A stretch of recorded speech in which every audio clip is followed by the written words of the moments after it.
Ibarat pintu yang berputar pada engselnya. Demikianlah orang yang menginginkan kesuksesan dan tidak melakukan sesuatu. Maka ia berputar-putar dengan keinginan yang satu, keinginan yang lain, dan seterusnya.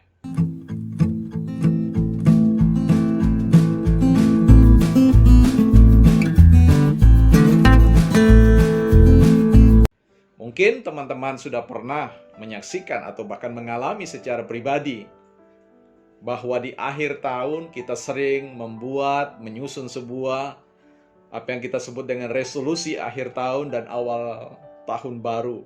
Kita ingin melakukan sebuah perubahan-perubahan yang akan membawa kita pada sebuah level pencapaian model kehidupan yang kita idam-idamkan. Tapi ketika waktu bergulir, kita mendapati diri kita juga terperosok di dalam comberan ketidakberdayaan. Mengapa kemudian hal itu bisa terjadi? Nah, teman-teman, ini siapa sih yang tidak mau kehidupannya berubah dari satu situasi ke situasi yang lain, dari satu level tingkat pencapaian kesejahteraan secara finansial ke tingkat yang lebih tinggi dari itu. Itu semua adalah hak Anda dan saya. Setiap orang punya hak dalam kehidupan ini untuk menikmati hal-hal yang terbaik dalam hidupnya. Kita seringkali, bahkan mungkin Anda dan saya pelakunya, kita seringkali melihat tergiur dengan kesuksesan orang lain. Kita senang melihat orang lain sukses, senang melihat kepemilikan properti mereka, rumah mereka, perusahaan mereka, uang mereka, mobil mereka, bahkan anggota keluarga mereka. Kita ingin model kehidupan yang seperti itu. Sejauh ini tentu tidak salah, tentu tidak sesuatu yang tidak buruk untuk dikatakan seperti itu. Justru hal itu adalah hal yang harus semua ada dalam impian setiap orang. Tetapi sekali lagi bahwa hasil itu adalah ujung dari sesuatu proses yang panjang. Ketika kita menginginkan sebuah hasil, maka kita harus juga menginginkan proses itu. Tidak mungkin, mustahil, orang bilang mustahil, untuk mendapatkan hal yang sama tetapi enggan untuk melakukan apa yang dilakukan oleh orang yang sukses. Kita tahu bahwa para petinju, kita tahu bahwa para olahragawan mendapatkan penghargaan mereka sebagai orang yang diakui tentang kehebatannya itu di atas ring, di atas gelanggang, di atas panggung, di tengah lapangan. Tetapi itu adalah sorot kamera yang belum dibawa untuk menyorot bagaimana proses pencapaian itu ke belakang. Inilah yang disebut dengan proses berdarah-darah, proses yang jatuh bangun, proses yang berkeringat, yang penuh dengan rasa sakit, yang penuh dengan keputusasaan.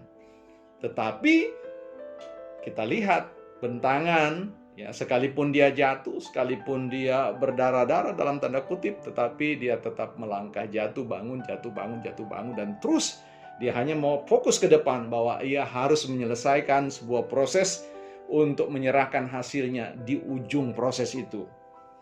Nah, jadi teman-teman, ketika teman-teman berkomitmen, jadi ini bukan persoalan I want something, I want a car, I want a house, a big house, the best job. Kita bukan bicara tentang ini saya ingin mobil yang bagus, rumah yang besar, pekerjaan yang mentereng. Tapi kemudian kita pribadi orang yang kemudian berleha-leha dengan waktu dan tidak mau melakukan sebuah tindakan. Ini problem. Ketika kita menginginkan sesuatu, ketika kita terinspirasi dengan orang lain, dengan gaya kehidupan orang lain, dengan apa yang mereka capai, harusnya kita juga terinspirasi dengan prosesnya. Dengan apa yang dia kerjakan, dengan pekerjaan rumah yang dari hari ke hari mereka lakukan. Karena ada perbedaan. Terinspirasi dengan berkomitmen itu berbeda. Ketika Anda terinspirasi, melambungkan Anda pada sebuah impian-impian, melambungkan kita pada sebuah keinginan-keinginan, angan-angan, ya melamun.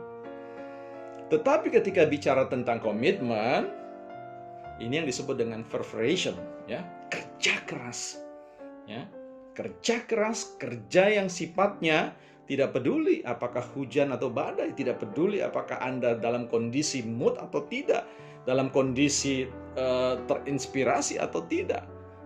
Ya, ketika Anda menginginkan sesuatu yang besar, nilai investasi dari tindakan yang harus Anda lakukan dan saya lakukan itu juga bernilai besar.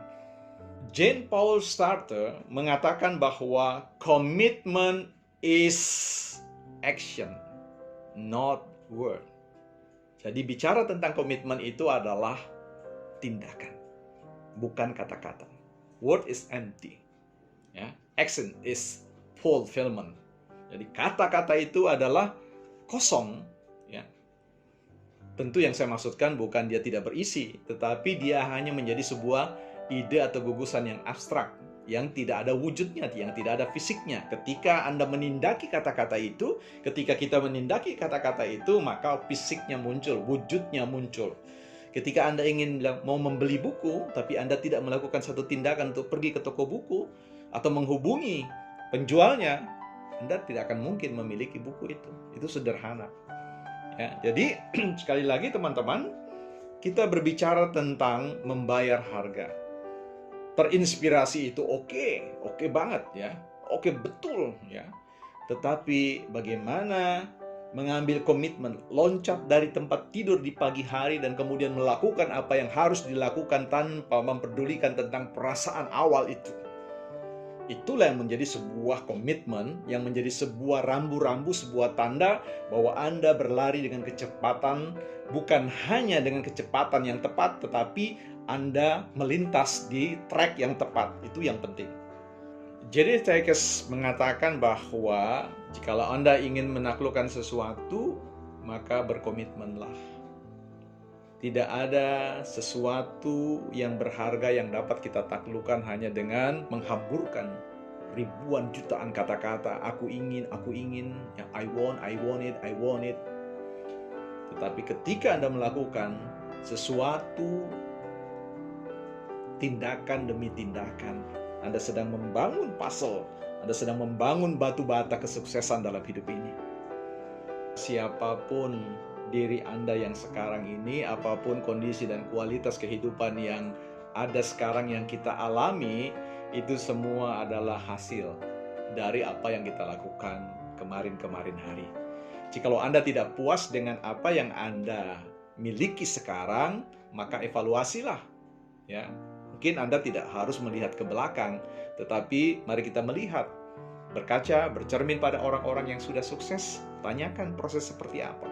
Tapi sebenarnya seperti yang saya sudah katakan tadi, bahwa kesuksesan itu adalah sesuatu yang sifatnya tidak lagi sebuah rahasia. Dia membentang di jalan perjalanan Anda, di jalan hidup Anda. Semuanya sudah terbongkar, semuanya sudah muncul. Jenis apapun kesuksesan di muka bumi ini sudah ada petunjuknya. Anda tinggal mengikuti, saya tinggal mengikuti. Dan berkomitmen untuk menyelesaikan sebuah perjalanan yang panjang. Jadi, tentukanlah Anda ingin jadi apa? Anda masih ingat sebuah pertanyaan ketika ditanya kepada seorang anak ketika ia masih kecil, kalau besar mau jadi apa? Nah, hari ini mungkin Anda juga perlu mengajukan pertanyaan yang sama. Sekalipun Anda dan saya sudah tidak kecil lagi, ya, mungkin masa depannya keberuntungan yang masih kecil. Jadi layaklah untuk kita bertanya, sebenarnya kita mau apa di dalam hidup ini? Dan ketika Anda memutuskan, maka kerahkan semua energi terbaik, semua hal yang bisa Anda kerahkan untuk mencapai itu. Yuk, lakukan perjalanan untuk kita mencapai apa yang ingin kita inginkan sebagai sebuah model kehidupan yang ingin kita alami selama hidup di muka bumi ini. Sampai jumpa di episode yang lain. Salam hebat dan salam trio.